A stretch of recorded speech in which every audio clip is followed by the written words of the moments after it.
Thursday, which means it's the Singletrack Session time here with the TrailManners podcast. We are on Singletrack Session number 96, and we are recording Thursday, July 5th, and launching Thursday, July 5th.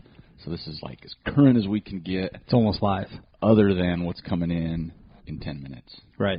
And then you have to wait till next week, if anything cool comes in. But first, let's wish everybody, hope everybody had a happy and safe 4th of July, which was just yesterday, because we're so live on this podcast. With that, though, I think it's important, because we talk about trail etiquette all the time. Yeah. And my groggy voice wants me to remind everybody there is such thing as fireworks etiquette. Yes. Which, midnight, 1 a.m., big, huge, loud boomers, they got to go, man. They do. Me and my daughter went down to Salt Lake all day. Cheesecake Factory, went to the RSL game. Big fireworks show, got down on the field. We got home close to midnight. Yeah. And it was live down here. Like, yeah. Booming everywhere. And I'm like, no way. Getting worse every year. It's ridiculous. Like, come on. Like, you work the next day. Most people do. Some people do, I guess. I think you probably should. Right. But, midnight, and they're loud. Like, they are. Boom. And I think those are Wyoming fireworks. Yeah, and if you live in, West Valley or something, I mean, you probably think it's a gunshot because that's what you're used to. Oh, my gosh. Right? Yeah. Or something like that. But yeah, I mean, that's the etiquette. It's I think you got to cut off at least at 11. Like, I'm going to give people the benefit of the doubt. What is the 10:30, the cutoff time? I don't know what it is. I really don't. I think it might be up until 11. I could see 11 because of how late it gets dark. Right. Right? But I'll give you 11. Yeah. But after 11... No, none. Oh, man, I'm coming with a wooden spoon. That's right. I'm just working you. Smacking hands? Yeah. Or I'm just going to make you hold on to one in your palm and see what happens. Ooh, yeah. Right? Because that's just firework etiquette. And then I also saw... Because we're live, but I also saw people reporting people were launching fireworks off Temp last night. Temp, like really? Mount Timpanogos. How ridiculous is that? That's just stupid and so dangerous. I guess there was a fire in Farmington Canyon. People were lighting fireworks up there. Oh, man. I mean, boy, I don't like people lighting fireworks anymore when it's so dry. Oh, yeah. I mean, I'm okay with the fireworks shows because they're pretty safe, right? They're as safe as you're going to get with all the firemen on patrol. And but when people get them, I just struggle. It's like you don't let a kid light a firework, but you let Cousin Eddie with a 40 light it, right? Right. Well, all these cul-de-sacs now are having like the cul-de-sac of fire, right? Yep. And all it takes is one errant little ember, and your house is done. Yep. Your neighbor's house is done. Yep. It's not worth it. It's not. So that's some etiquette at least. Is like let's cut it off at 11. Okay, we'll start there. We'll start at 11. And then can we go straight to the band after that? That'd be nice. Oh, I've been talking about it for a long time. Yeah. I posted it on Facebook. It's like, be smart and be careful. I just don't like fireworks. There's too many fires. There's a big one raging here in Utah. Plus, obviously, the ones in Colorado and all over the country. And it's just like they're human caused. We're riding that line of oh, look, a fire. That sucks. Okay, tonight come to our house. Right. Drink some beer. We're going to light some fireworks. I know. That doesn't correlate in people's heads or something. They're interviewing one of the fire people on TV, and she goes, we don't have fires anymore. We only have super fires now. Oh, I believe that. Yeah. They get going so quick, and there's nothing you can do. Nope. In fact, that one in Farmington, I haven't read a lot because it's not a lot of news. It wasn't covered, but it was more like people, and I guess they got on it quick, and it didn't. I mean, that could be bad. That's like the whole up and down. We know how dry it is up here. Yeah, it's bad news. So, that's our firework etiquette for the July 5th show. So we love America. Let's keep it not on fire. And then we had our past episode, number 118, Harrison Fluman, part 2. Which was nice. It was kind of fun to kind of see how his training's changed, but also to see how Harrison, man, you got to look at the website more. You got to figure out what's going on, the aid stations and everything else. It's getting close, man. Yeah, a month out is time to start studying. Start wrapping your head around that. But, we're going to have him on one more time. And so we're asking the listeners to send in some questions for him. Like if you have a question, if you're thinking about running a 200-miler, might have a question, what it's like training, just send us a questions, manners@trailmanners.com. We'll have him on at the end of July before he heads up to Washington. And even if it's about the Pearl Jam concert or the Jack White concert or whatever, just send us questions so we can ask him when he's on the show. And I don't know, wish him luck because 200 miles is pretty damn far. So a couple races, not a lot going on. They had the Mount, what is that? The Marathon. Mount, up in Alaska. Yeah, Mount Marathon. That's really PR 5K they've got up there. Yeah, they do, right? So that was going on this past week. But I think one of the cool things came from the Marathon de Mont Blanc last week in Chamonix is Killian won. Yeah. Can you believe that? Yeah, pretty much. I mean, it's seriously, he's like a robot. And those that don't know, it's like if you say the word Killian won, people are like, yeah, well, no big deal. Right. Okay, but he just came off a broken leg. Broke leg. Right? And so he won it. It's just crazy. So he did scratch from Hardrock, so he's not running Hardrock because 100 miles is far. Especially at Hardrock. Yeah, so he's not going to be running Hardrock, but he came away and won it in 3:54. Okay? That's fast. So second place was 3:58. And to give you some ideas, let's like Sage Canada, for example, the U.S., he finished 9th in 4:13. Okay? And then Professor X from France, 14th in 4 1/4. Alex Varner, 20th in 4:34. So, I mean, the top 10 is pretty close. They right? were. But just to know that these guys, most of these gentlemen that we mentioned, have been training without a broken leg. Right. And he still pulls. It's just amazing, and it's super cool to see, really. And the women's race on that side, Ruth Croft from New Zealand, she won. Took first over Ida Nilsson on the women's side. But yeah, just when I saw his name on there, I just chuckled. I'm like, really? Broken leg? Yeah. Better, get that taken care of. Better drink lots of goat milk and get that fused back together. So that's kind of the big one. But some other news came out, though, was some Nolan 14ers FKTs fell this week. Point-to-point, 14 peaks. Okay, Nolan's 14ers in Colorado. It's 14 peaks, each over 14,000 feet, and it's roughly 100 miles in the backcountry. Right. Kind of not really trails, I guess, kind of unfinished trails. Joe Grant set a new unsupported FKT in 49:38. It was just 4 hours better than Andrew Hamilton's. And then Alex Nichols set a new supported FKT in 46:41. Wow. And that's an hour faster than what Iker did last year. Iker Carrera. So both of those fell. And there's someone on the Appalachian Trail looking to, looks like the last reported were ahead of course record there for supported FKT on that one. So people are just, years go by, boom, boom, just keep knocking them down. I don't think I'll ever do any of those personally, but good luck and congratulations to them. And, of course, me and Joel were running a race this past weekend, the Twisted Fork 64K, which we have some good beta on that course. So the first 22 miles, pretty sweet. Lots of fun. Very runnable, fast. I felt really good the first 22 miles. Yeah. Made a couple mental errors on this course. Number one, I took the wrong shoes, which is my fault. I have a pair of shoes with like 2,000 million miles on them, and I decided to grab those at 4 a.m. And then I ran right through the drop bag aid station because I felt better than I thought and wasn't paying attention. So it was like mile 14-ish. Yeah. And you don't hit it again for 19 more miles. Yeah. And so I just had some gels and some stuff, and I ran right through. Yeah. And I got down the road and went, I had to turn around and go back. Right. And that was kind of a mess up. But, yeah, first 22 felt great. Last 20, yeah, not so great. Nope, that last 20 beat me up. Oh, my gosh. And a lot of mental errors for me, I think, is the problem. Like, we looked at the weather, and it was showing 70s, so I'm like, it's going to be cool. Yeah. We don't have to worry about the 90s and stuff like that. But, boy, you get to mile 22, and you're just exposed. The whole way. You're up higher on ridgelines. Right. It's dry. Yes.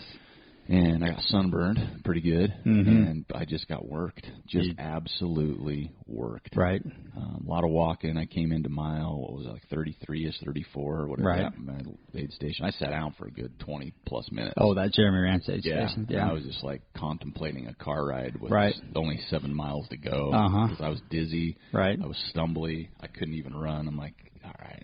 This was a bad day. Just chalk it up for stupidity. Right. And Joel comes rolling in, and you looked a lot better than I did. And I'm like, and you're like, come on, just 7 more. And we had what do we have, an aid station at 3, and then to the finish 4 more or something. Yeah, but there was almost 2 miles of uphill. It felt like. Yeah, and it wasn't like on a normal day. You'd probably run a lot of that. I think so. On a normal day, but I think the last 7 miles, I might have run maybe 1 mile. Right. Maybe. And that was at the end when I was trying to keep up with you. And I right. got dizzy on a downhill. I'm like, yeah, I'm good. I'll walk it in from here. But it was a cool race. Got to tip my hat to Canis and his crew. A lot of cool stuff. Yeah. The course was marked exceptionally well. What was the least marked course I've ever run on? Yeah. No, I agree. But never felt like I was going to be lost. Yeah. I mean, he had some really cool poster signs on certain areas. But, yeah, I mean, there were sections I ran across. There was a girl in front of me. We were coming down that downhill after the first climb, I guess. You hit that sweet downhill to Laramie Ranch, and it's not marked hardly at all back in there. There's no need to. Yeah. Except for the intersections. Yeah, and she's like, I haven't seen a marking for a while. And I'm like, I think this is the only trail. Yeah, right? It was. And I'd never been on those trails, but, yeah, exactly. It wasn't, like, overly marked. Right. I never was. That was the only time I questioned it because someone said it. Gotcha. Otherwise, I would have just kept not even thinking about it. But, yeah, great race. Fun. Great bibs, as we saw.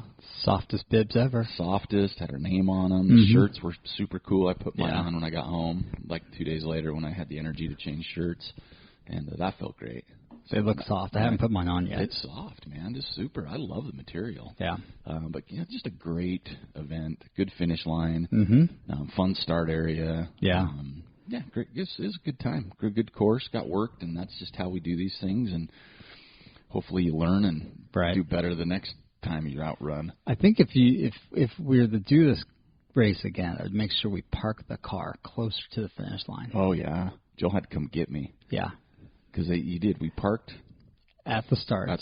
And I didn't know where the damn race went anyway. I didn't either. But when we finished, we had to walk back to the car. Yeah. And I've done quite a few races. A lot of runs. I've never felt this bad after a run ever. Yeah. Ever. Like, I've done 100-milers. Never felt this bad. Right. When I got to the finish, I laid down in the grass. Oh, yeah. Started cramping up. I sat up. My back cramped. We were walking back to the car. I had to sit on a rock. Joe's like, do you want me to go get it? I'm like, yeah. Yeah. And I couldn't eat or drink for a long time. Oh, man. And I sat home in this recliner, feet up, later that night after I showered, everything. My forearms were cramping, my hands, my toes, my feet. I'm like, come on, please. I'll do better. That was a rough day. It was bad, but, I agree. There's a few things I would do differently, especially with Beaverhead and like a week away. I'm doing the 55K, which is funny because it'll be shorter. Right. But harder. I think so. So I'm like, this will be neat. I'm excited. Nito Bendito. So I'm really looking forward to not hurting at some point. But a good race. I mean, I recommend people give it a go. Oh, sure. Saw a lot of fun people there. A lot of people that we knew. Met some new people. Came into one aid station. I think it was Mormon Flats.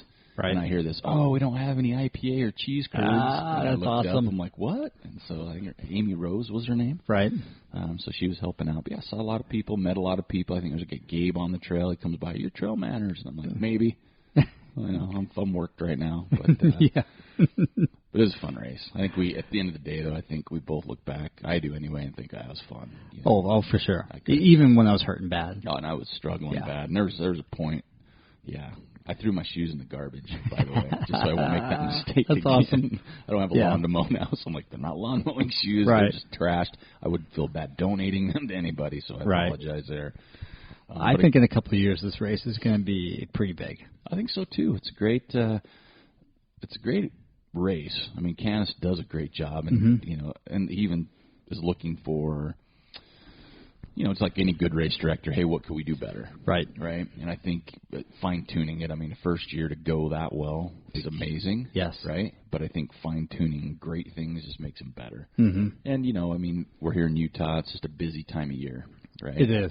There's a lot of races in that time frame. The aid stations were crazy good. They were. Man, they were stocked with pretty much everything. Yeah, the big ones were stocked, and having that avocado at the aid stations really was nice. That helped a lot. Yeah. Oh, and so do you like potatoes, like whole potatoes and salt? I generally go potato. I avoid the salt. Okay. Yeah. So when I had Harrison on the podcast, he was like, he's anti, and I am poodoo pretty much. I can't stomach them. And then I remember you in the race said you had a couple and just kind of messed up your stomach. So yeah, by the end of the day, my stomach got a little queasy because I think I had too much food. Yeah. Yeah. It's easy to do there. But we were talking about no potatoes. Right. In Harrison. And Preston Wood busted our chops. He's a potato guy. Yeah. But I will stand by. I can't really do potatoes. And I've tried them for years. Yeah. I mean, I can't do the canned ones for sure. Yeah. Like those ones just... They're kind of gross. They slide down like oyster shooters, man. Yeah, they're kind of slimy, aren't they? They are. In a way. The regular ones that they boil, that they prep. Yeah. They have to be cooked right for me. It's hard to know, right? Gotcha. So, yeah. But yeah, they were great aid stations. They were just stocked. They were. Everything you wanted. The water only were needed where they were there. We saw Larry Adams. Yes. That one needs to be a little bigger, I think. I think so too. And yeah, because they were kind of rationing water when I came through. Yeah. And it was hot.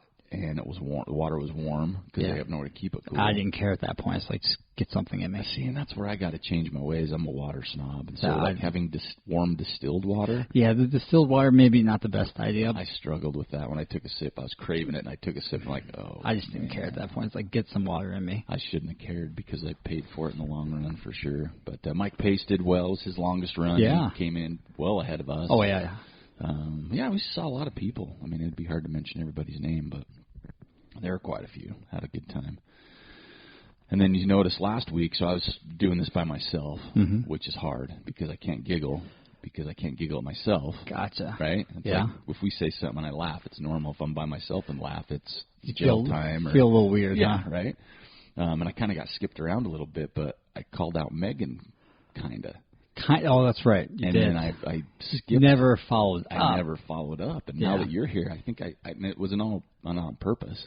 Right. Just I did. I got jumbled around what I was talking about because there was a lot of squirrels in the room. Right. Now we're talking about flip phone, Martina. Flip phone. And now that Joel's here, I'll remember it. But so how it goes is her birthday was a week or so ago. Some point last week. And she turned like 26 or something. Yeah, some crazy small number. Yeah. And she messaged us and asked us if we wanted to do a run. Yeah. Hey, fellas, let's go for a birthday run. But it was more like we found out, hey, fellas, so-and-so and so-and-so can't run with me. Right. What are you guys doing? Exactly. And so we're like, oh, we're the B team. Yeah. Oh, yeah. We're second choice all the way. We're the B team. And then I saw pictures, even after this, I saw pictures of another birthday run with stuff. We didn't even get invited. No, not at all. And I think that was on a day we could have gone. Probably. Yeah. So that's why I called you out, Megan. Right. We're nobody's B team. No. We're not a B team. And just kind of hurtful. Stung for a sec. So I don't know if we'll have to come up with a new nickname so people, everybody in our world knows you as Flip Phone. But maybe I don't know. We'll have to come up with something new since we're the B team. I don't know what it is, but that's what it was. So sorry to leave you hanging for a whole week. But, it is what it is. Right. And speaking of birthdays, and I'm only bringing this up for one reason. So my birthday's next Tuesday. Oh, that's right. The 9th. And I'll be 41 again. Yeah, a little over 32. Rounding up in Ks, right? We won't work in miles. As I mentioned before, for my birthdays going forward, it's just about, people like, okay, it's my birthday, I'm running 30, I'm running 30 miles, blah, blah. I'll be running minutes, Oh, good idea. Yeah, so however old I will be on Tuesday, that's how many minutes I will run. But the reason I bring it up is I thought long and hard about this, and for my birthday, I'm doing something for myself. Okay, good. Which is weird. Right. I'm going to hire I need to find someone out there to be my personal trainer. Gotcha. So here's my thing. I can pay about $5 a week, maybe 10 if you're good. And I can't. And the equipment we'll be working with would be like full or empty beer cans, so you can structure your fitness around that. I've got spoons and forks. Gotcha. So if we need to do something like that, coffee cups. So I don't have a ton of workout equipment. Right. So that's kind of what you're working with. So you come up with a good game plan of food, right? And equipment that we can work with. I don't have dumbbells and all that stuff, but I can, I could duct tape maybe 2 beer cans together if we're going heavyweights, or deeper squats. You do have a foam roller, so you can curl that. Yeah, I can curl that. So that's easy. I do have a kettlebell here that's somewhere 35-pounder, and I've got some small ones over here. Yeah, I'm not even sure why you got those. I liked them because they must have been on sale. They were actually. Yeah, gotcha. So I have a few, but yeah, that's my. Those are like paperweights. So I'm hiring anybody out there. If you're a personal trainer, send me your resume. I'll look it over, knowing that I can pay about $5 to $10 a week. Right. and it has to have a meal plan and a workout plan. A meal plan. So I think I'm ready. I need to take that next step to getting better shape, man, because that was the other thing about the race. I'm like, man, it's not the fitness. It's just packing around some 2012 winter weight that I haven't lost. 2012, that's 2012 is where Yeah. it's from. Everything else I've been doing great since 2012, but it's that winter weight from 2012 I can't kick. Right. It just hangs on. So I don't know what happened in 2012. Must have been a lot of those marshmallow-covered Santas. You know, they're chocolate-covered marshmallow Santas from 2012. That was a big year in 2012 for the marshmallow Santa. Was it? I don't remember those. Yeah, it was huge. So yeah, there we go. That's my birthday gift to myself. Like Joel said, just a touch over 41. And what else we got? Hardrock coming up.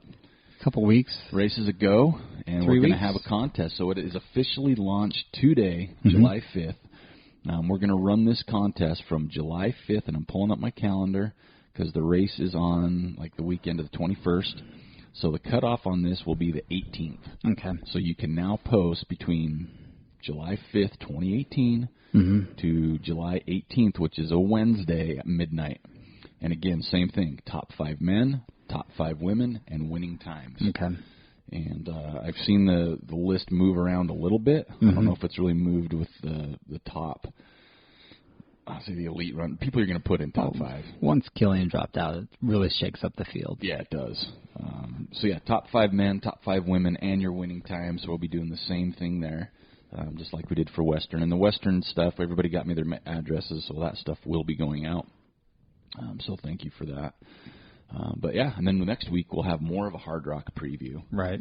But this one is just for the contest right now. But the preview will bring the runners, our predictions, and who's going to do what. But it looks like we're full on. Haven't seen anything else to sway. It looks like they've got that fire, an idea what's going on with it there in the San Juans, and they even scheduled the week out trail work again. So that's that's good. That's back going. So should be all good to go there. And as I mentioned last week, is there summer travels? Like I'll be going to a few of these races, Beaverhead, Hardrock, right? Putts, Vaquero, stuff like that. So I'll bring the podcast gear. We've had a few people step up that want to get on the mic with me. Oh, good. So I've got like Beaverhead. We've got Aric from Pennsylvania. Oh yeah, which will be cool. That'll be fun. Natalie and Garth, who are local here, they've talked to me. And down in Hardrock, we've got Robert Rhodes. He's reached out. Got a good post on that. So if you're going to be in any of those races, Putts, Vaquero, Hardrock, Beaverhead, you want to sit down, have a chit-chat, let me know. Send me a message, and we can see if that works. Last minute trail work today, July 5th, 6 p.m. Only going to go for an hour or two. Just need to do a lot of trimming at 22nd Street Trailhead. So if you listen to this today and you have some time, we'd love to have you. But again, we'll be at 22nd, but we're going to be hitting the hills, so it's not like I'm going to hang out at 22nd. So if you're late, you might have to hike to find us. Probably. We'll be between 22nd and 27th. My hope and goal is if we get enough, I can send a carload over to 27th and work back a little bit that way. And it's basically just going to be garbage and trimming. Yeah. It's not going to be shovel and pick. No, there's no big manual labor. This is just cutting stuff back. Because there's a lot. It's going to slap you in the face and make it hard to run with. So, all right, let's get into, I'll do what Joel's wrapping up and ready for it's his week for Woody Footy. I'll do Strava Week. Oh, I've already forgotten her name. I can't remember. I think I remember her first name. Strava Week distance, Phil from Australia. It's just Phil, last name F period. 114.7 run time. Same fellow from Australia, Phil, 23:19. Climbing, Jimmy Elam, 28,033 feet of gain. So if you haven't, if you're not on our Strava, we're over getting close to 500 people. Make sure you take the time and just join the group. TrailManners on there. Yeah, had a lot of fun. All right, so this week it's Joel's turn for Woody Footies. The winner will get a awesome limited edition hat from the Sign Garage here on 25th Street. Andrew Giles got his hat. Finally, because he's in Canada, so it takes a little longer. It has to go through customs. It has to go through customs, and they put it on horseback, and the Mountie delivers it sometimes where he's at. He mentions they're north of the wall. Sent me a cool photo already with his hat on. Getting some work in, so thanks for that, and congratulations. So this week, winner, we'll let Jill take over and see what we got. All right, this week it's Sherrie Shephard on top of Pfeifforhorn. Nice. Looks like she was running up there with the ambassador of fun, Steph Gardner. Nice. Okay. Had a good picture from the Pfeifforhorn. So congratulations. And I'm seeing a lot more first timers on these too. You know what I mean? Last few weeks, people are getting the word out, and I've noticed we've lost a few of our regulars. They don't seem to post as much, and some of our winners. But it's okay to keep posting cool photos. Oh yeah, we know you're running. Right. We know you're running, and I would like to see more people posting on Wednesday on the video stuff. I want to run with you guys. So I see some of these photos, and I'm like, man, it would be cool if they'd have done some video in that area. Right. Because that would be super. Get a panoramic, maybe hear the noise, see the trails. But there's some really good shots all week from people. Seeing some TrailManners swag in there. Yeah, super cool. So thanks for everybody who takes the time to take a photo and download it to it.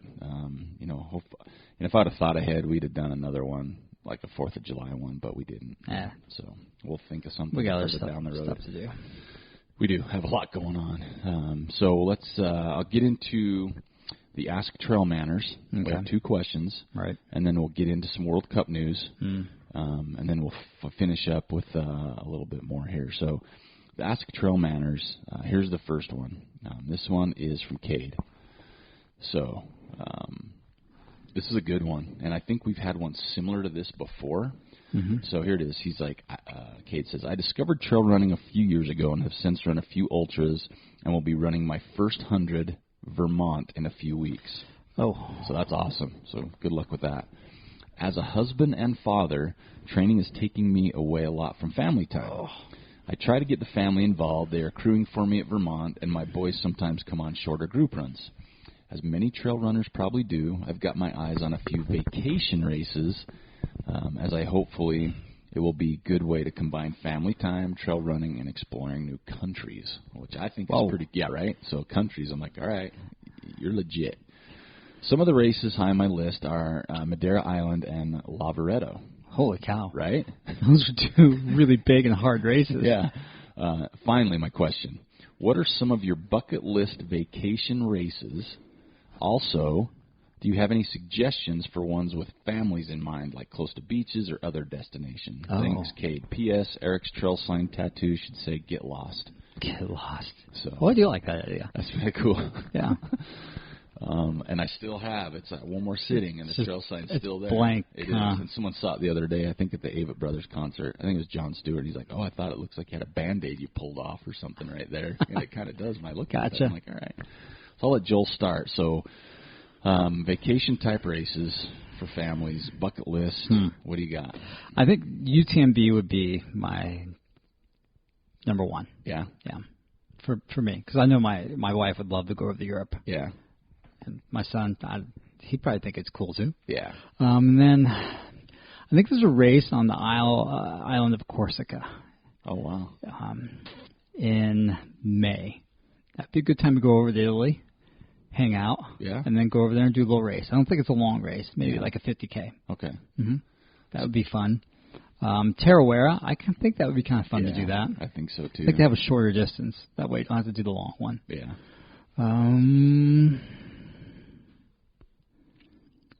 San Diego 100.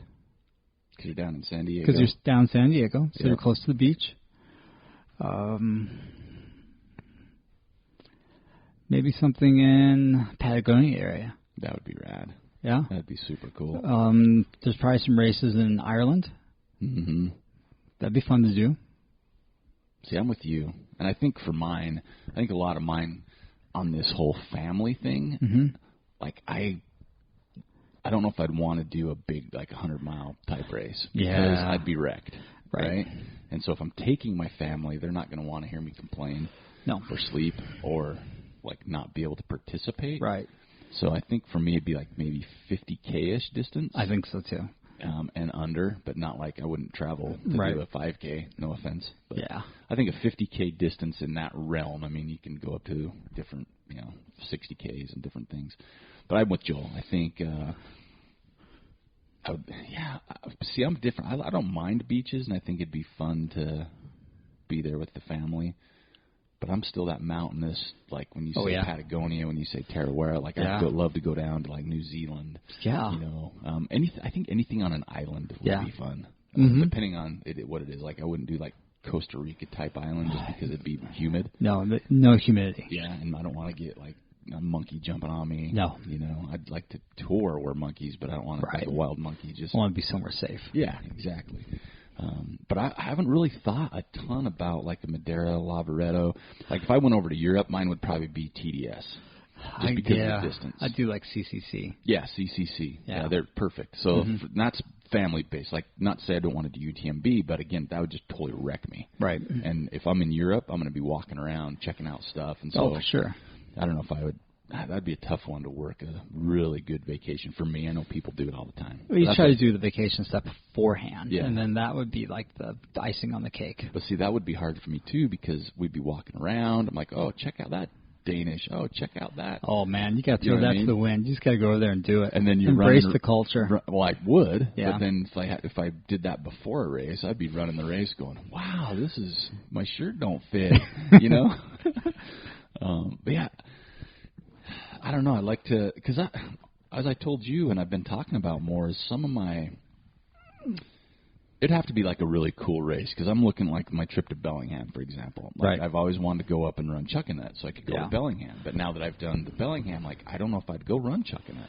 I think I'd rather go run 3 or 4 days of Bellingham trails. Yeah, varying distances. So I'm not wrecked. I can enjoy the rest of the day. Right. There's not the pressure of the race idea or waking up at 4 for check-in. And, you know what I mean? So my mind shifted a lot when I did that race or ran up to Bellingham. Right. So I'm like, I would love to run, you know, like if I go to San Diego. Like I've always thought about running the Hurt just because it's in Hawaii. But I could still go there and run one loop. Yeah, exactly. I've seen the course now. Yep. I'm done. Perfect. So that's the thing because I have been caught up in my life with races. Right. Like I want to run that race and this race. But now it's not saying there's some out there I wouldn't want to do, but now it's more about I'd like to run there. Yeah. When I see a photo on Woody Footy, you know, Canary Islands, you know, Ireland. I mean, you see the pictures of those massive cliffs. Wherever Wonder Woman was filmed, the first part, that's pretty cool. Yeah. Island of Hot Ladies. Okay. I can't. I'm dehydrated. Help me.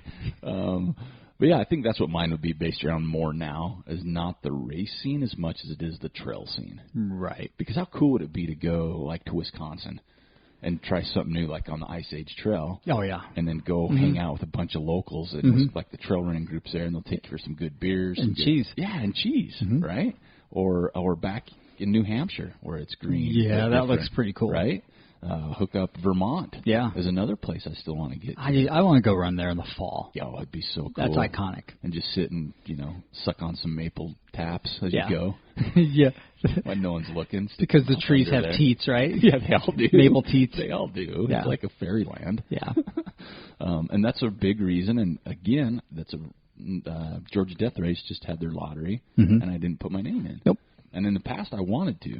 Yeah. But I talked to Derek Lytle, and I still, you know, it still intrigues me, but it's like, again, it's going to have to be that. It's like and I'm not saying that race isn't one, but I'm like, there's a few races out there that I look at and say, it's a race I've always wanted to run. Right. You know, and I would go there for that race, you know, instead of, I just want to go like Hardrock.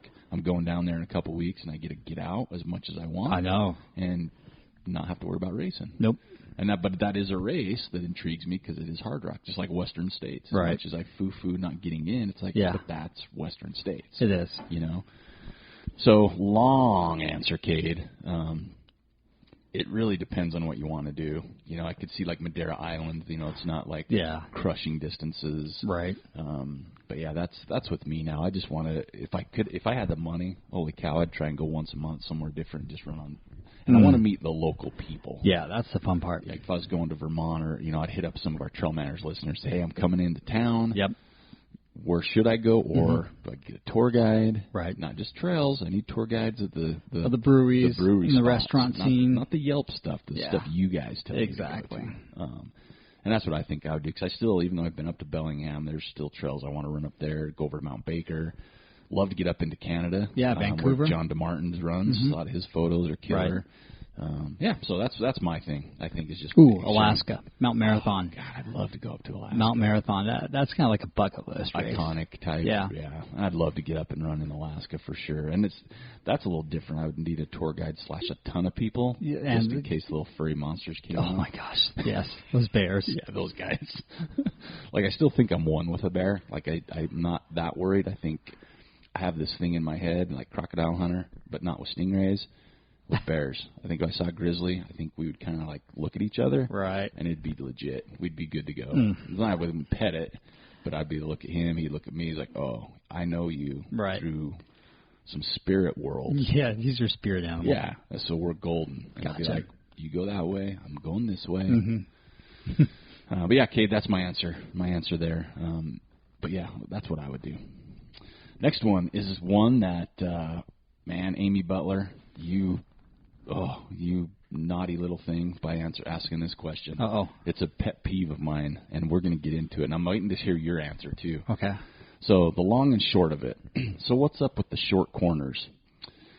We have been discussing this at home, and maybe we're old school, but we just love a finely crafted corner arching its way into the goal box. Is it really about getting a better angle? More control over the play? We just haven't seen a goal off a short corner yet. Change our minds about short corners, Aric. And Japan, the most running-obsessed culture in the world, didn't put any subs in during their final game against Belgium, and they never seemed to run out of steam. Yeah. Coincidence? So thanks for the World Cup coverage. Looking forward to seeing our women play on the world stage next year. So am I, Amy Butler. So, Amy, I don't care. People can blast me till they're blue in the face. Short corners are a joke. That's my opinion. I've rarely, I'm not saying never, rarely seen a goal come off them, and I have a billion times more seen them turn to junk. Yeah. Right? Yeah, exactly. Because you play it here, then he plays it here. Yeah. And then it's just, and I've coached for many, many years, and I've gone to many, many United States Federation training camps, everything, and I've always been an advocate that short corners are stupid. Because the goal is over here, right? Not back here that you swing back in, and then you're going to get off sides and blah, blah, blah. I hate them. Yeah. And I just went to an RSL game last night and saw a short corner, and I laughed out loud because it started in the corner. It ended up 3 passes. It was at midfield. Oh, yeah, easy. And I'm like, you just wasted an opportunity. Right. And I get some people like, well, if you're Japan, right, and you're playing Belgium, perfect example. Belgium's tall. They're going to win it in the box. I'm like, you know what? But there's still mistakes happen, and they fall to the feet. There's handballs. You take your chances in front of goal. I do. Yeah. I can see where people want to have more possession, right? I see. But I still have never seen one. I've seen more of them just go stupidly wrong. And I think that's the problem, is that there's this mindset, we're going to have a corner. We're going to swing it into the box and go with our chances there. And all of a sudden you get that short corner and you're like, shoot. Now we got to change. We got to bring the ball back outside the box, right? Play possession game. When I was coaching, I loved teams that did short corners. Right. I absolutely loved it because you can practice, like set pieces, top of the 18 or different types of set pieces. I can see you practice those. But a short corner, I loved it when teams would do that against my team. Right, you can press them real hard, real fast. And I'd have my team sprint out of the box because half the time it'd be offsides. Yep. And I don't know.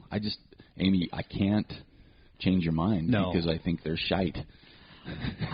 Yeah, I think if you're a good possession team, I'm not sure that's going to help. I don't see the helping because the idea is to get the ball in the box. Like when's the excitement and the scare happen? Because you're putting defenders under pressure. I've seen handballs. It's basically just a set piece at that point. It really is, and it's an advantage. That's why you get the free kick when it goes over the end line. It's your free kick. You get to do what you want with it because it's supposed to be an advantage to you. Right. And so by bringing it back out and hoping this guy doesn't screw up or the defender doesn't take it or you make a bad touch or you're trapped in the damn corner with pressure, I'm like, I see short corners. They drive me nuts. I absolutely hate them. I always have. No one will change my mind. I don't care what kind of anything you bring at me. Right. And if you're an advocate of it, sorry, it's just not worth it. Short corners are silly. So that's my answer. I think Joel's kind of on the same page pretty much. Yeah, I really don't care. There's really not an advantage to it. But I do want, since we're bringing up Japan, I do want to call out, and you can go back, I don't know what episode it was. I mentioned in my episode that Japan would win the Fair Play Award. Of course they do. That's how they ended up getting to the quarter or the round of 16. Yeah. So that I saw that. Like Senegal got 2 yellows in stoppage time. They're such a dirty last team, game, man. And they had a good team this year. Like they would scare some people. Right. And so I just thought it was like, Japan does this. Oh my gosh. So yeah, I mean that's kind of it for that 2 Ask TrailManners questions. So if you have more, shoot them in. But now a little World Cup coverage. So if you don't know, we only have a few teams left. We have 8. Mm-hmm. So I'm gonna bring them up. Joel's gonna give his picks. I'll give my picks. So the first match, first one we have on here is Uruguay France. Oh. And the winner of that plays the winner of Brazil Belgium. Right. And on the B bracket, we have Russia Croatia, and the winner of that plays Sweden England. So let's start on the hard side, the good teams. Yeah. And I will say that. Uruguay, France. What do you think? France. Yeah. I think that they're starting to peak. They are. Mm-hmm. Mbappe looks like he's the king of the world right now. Right. And since Messi and Ronaldo are home, and we'll get to Neymar and a whole subject. And Uruguay's missing Cavani's not probably going to play. Right. And he's been money for them. So I'm going France. Yeah. So who's France going to play, Brazil or Belgium? I want them to play Belgium. Yeah. I don't want Brazil to move on. Unless Neymar's out. If Neymar's out, yeah. I despise Neymar right now. I know. That's going to be another topic. I hate him. So you think Belgium? Yeah. So you got France, Belgium. Yeah. Okay, listen. If Brazil had a team of, what's that guy like? Marcelo. If they had a team full of Marcelos, I would be the biggest fan in the world. Yeah. That dude's awesome. He rocks. But I can't stand Brazil right now. Yeah. To me, I think there's so much on Brazil, but people need to be looking at Coutinho. He's really the one that's making that team go. I know Neymar's been involved with their fun stuff, but right. It's usually whatever. So, yeah, I'm going France, and basically they are peaking. Mbappe looks ridiculous. Yeah. Again, 2 things with my 2 picks here, because I'm going to pick Belgium as their defense. They've got to make sure they don't give away cheap goals. Right. But I'm taking France, Belgium to make it to the semis. There you go. And I'm not going to predict yet because you got to watch those teams. Yeah, you got to watch them play first before you go to the semis. Actually, we're not going to have that. They play on my birthday. So I have to make on the prediction. semis. Yeah. Gotcha. So these games are Friday tomorrow. Yeah. Uruguay, France, Brazil, Belgium are tomorrow, Friday, and then the winners play on Tuesday, my birthday, the night. So I'm going to have to pick France or Belgium. Right. I'm still going to go with France. I would too. And again, like Joel mentioned, I mean, so much can change. I mean, red cards, injuries, whatever. But I'm going France in the final. Right. And then on the other side, who do you have, Russia or Croatia? Croatia. Okay, Croatia's the better team. Yeah. But Russia got home field advantage. Russia's been bringing it since game 1. They have. Everybody knocked them on the 3rd game. Oh, they got blown out. But if you notice, they didn't really have their starters. They knew they were through. But man, that Golovin and that big forward they got, man. Yeah. And they're not easy to score on. No. As France seen, or Spain. And Croatia let me down against Denmark. Like, I thought they would play better. Right. Modric is the man.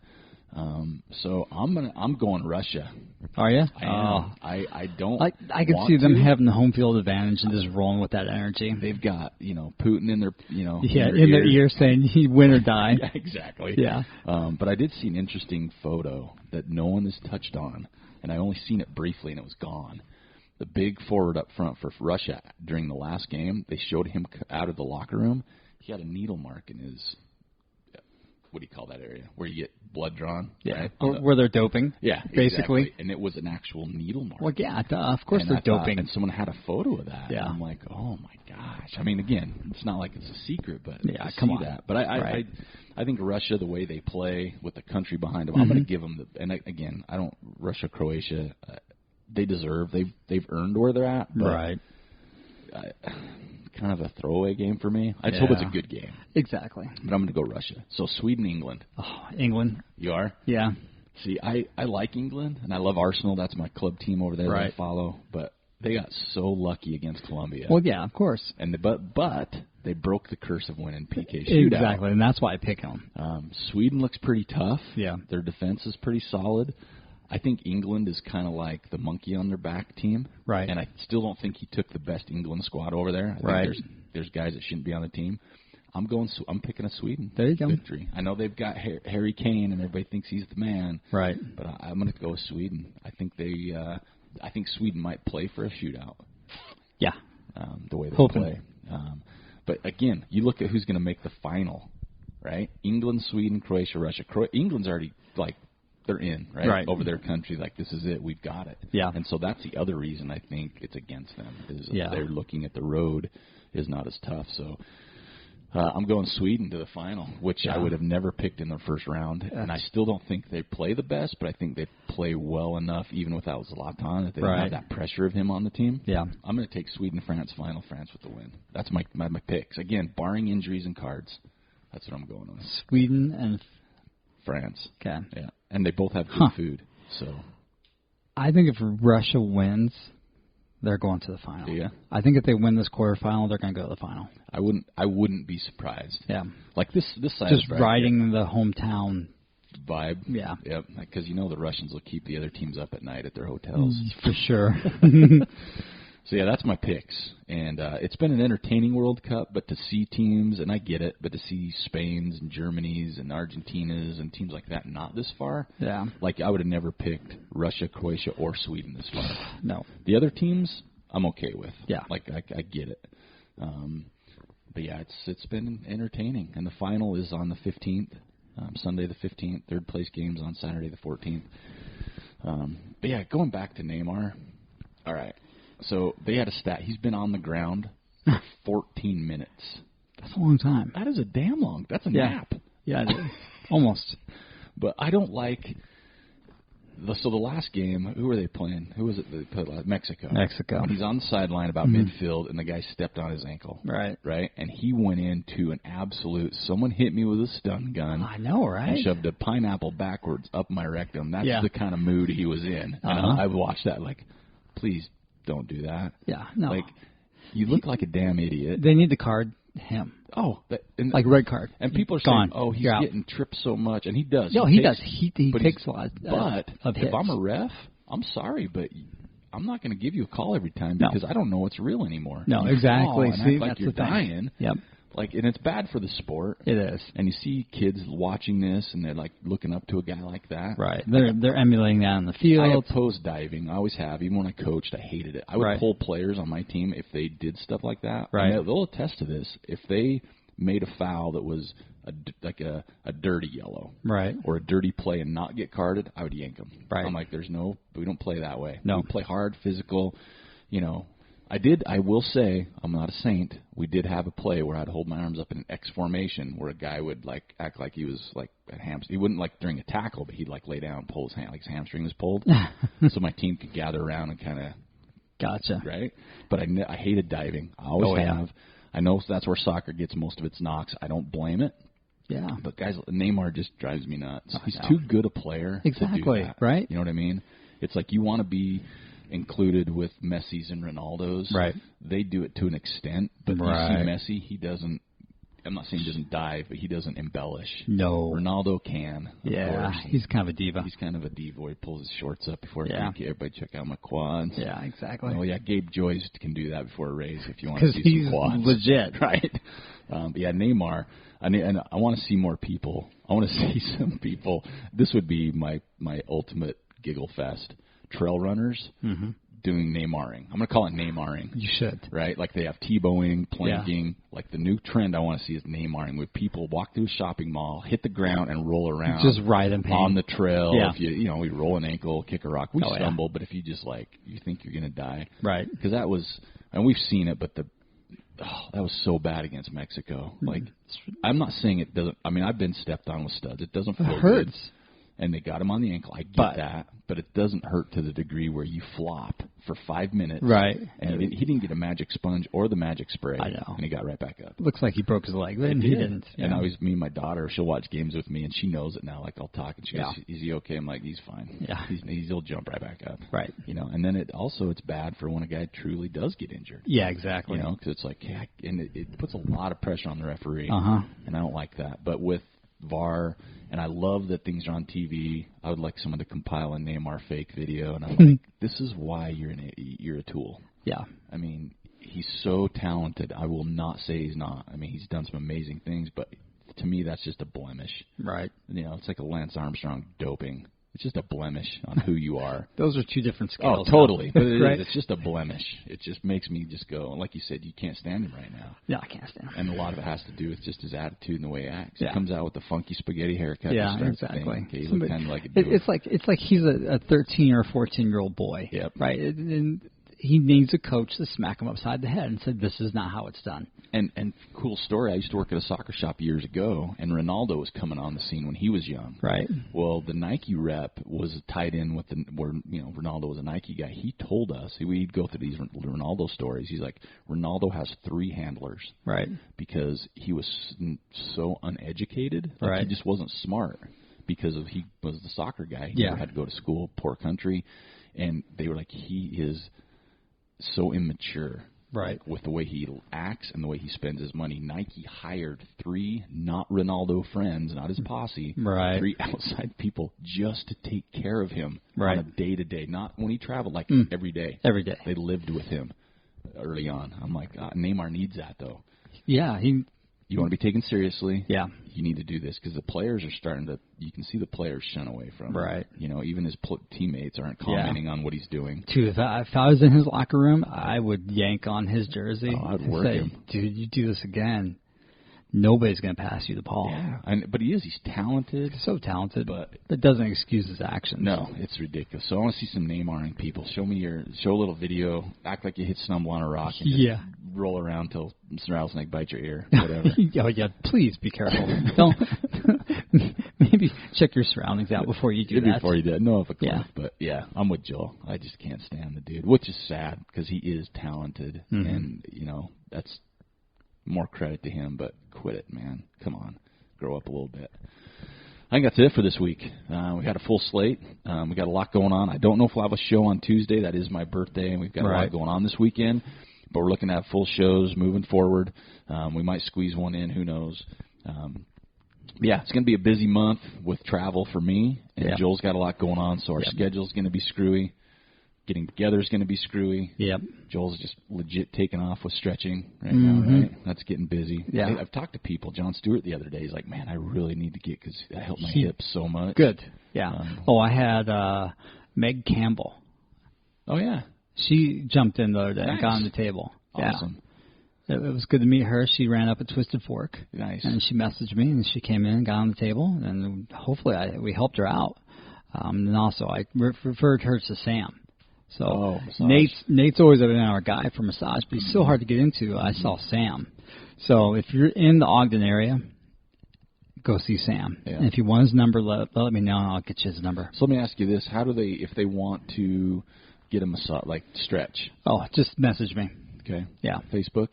How do you Facebook, Instagram. Okay. Mm-hmm. So Joel.Hatch is an Instagram. Yes. Joel and then the period. Period, yeah. That's my Instagram handle. So you can message him. Because it is good. I mean, in fact, I was with Nate on Monday after the Twisted Fork, and he asked me, he goes, you going to get on Joel's table for Beaverhead? I'm like, God, I really need to, man. Right, you should. But so like I said, just John Stewart, and he's like, man, it helped my hip. I need to get back on. Yeah. So, a lot going on this month. It's hot. Stay smart. Stay hydrated. Mm-hmm. And, I think Ask TrailManners. Hardrock opened up. Oh, post the Hardrock things on Singletrack Session 96 for this week. On the website? On the website. Okay. Please. We'll get that going. So I think that's it for the week. Have fun. Let us know what your World Cup predictions are. And if you want to defend Neymar, go do that somewhere else. Yeah. If you want to defend short corners, do it on the same page you defend Neymar. Because I don't want to hear it. You could send that to Amy in Vermont. Yeah, Amy will take that. Yeah. Amy, I do want to come out there and run on your trails. They look crazy. Yeah, that's it for this week. Thanks again for supporting and listening to the TrailManners podcast. This is Aric and Joel, and we are out.